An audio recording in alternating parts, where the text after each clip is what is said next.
හරියටම 2022 ජූලි මාසයේ දෙවනිදා රාත්‍රියේ 9ට පමණ අනුරාධපුර තලාව ප්‍රදේශයේදී රතු පාට කැබ් රථයක් වනාලියෙකුගේ ගැටීමෙන් අනතුරට ලක් වුණා.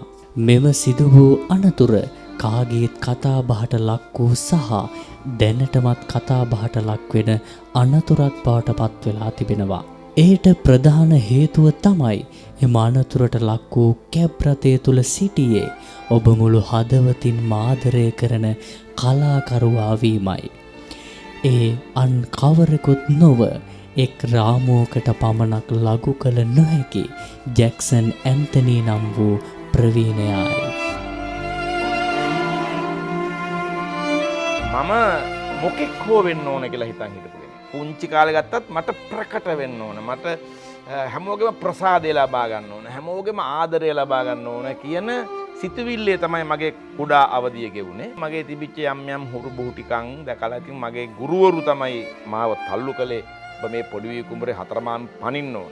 නැත්තම් අපේ පොඩි වී කුඹරේ ඉන්න බනි මාමා, ෂෙල්ටන් අයියා, ඇලස් මාමා කියලා හිටිය නාට්‍යකාරයෝ.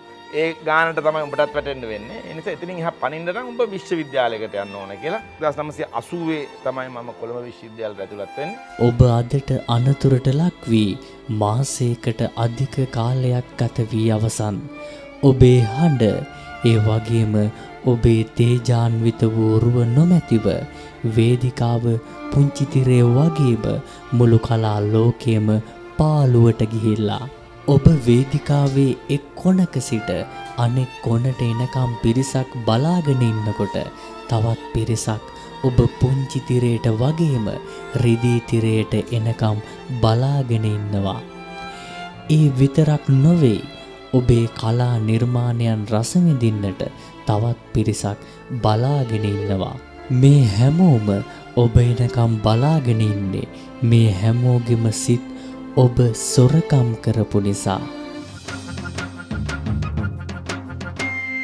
හනික වරෙව් කොල්ලනේ මෙන්න මෙහෙ වරෙව් මෙන්න මෙහෙ වරෙව් කොල්ලනේ නට නටා වරෙව් තොපිට හරිම වාසියක් නට නටා වරෙව් යකෝ තොපිට හරිම වාසියක් නට නටා වරෙව්. ජැක්සන් ඇන්තනි ප්‍රවීණ කලාකරුවානනි, ඔබේ සිනහව ශ්‍රී ලාංකීය කලා ලෝකයට රැගෙන එන්නට දියත මාධ්‍ය ජාලයේ සහෘදත්වයේ අපි මෙසේ ඉක්මන් සුබ පතන්නෙමු.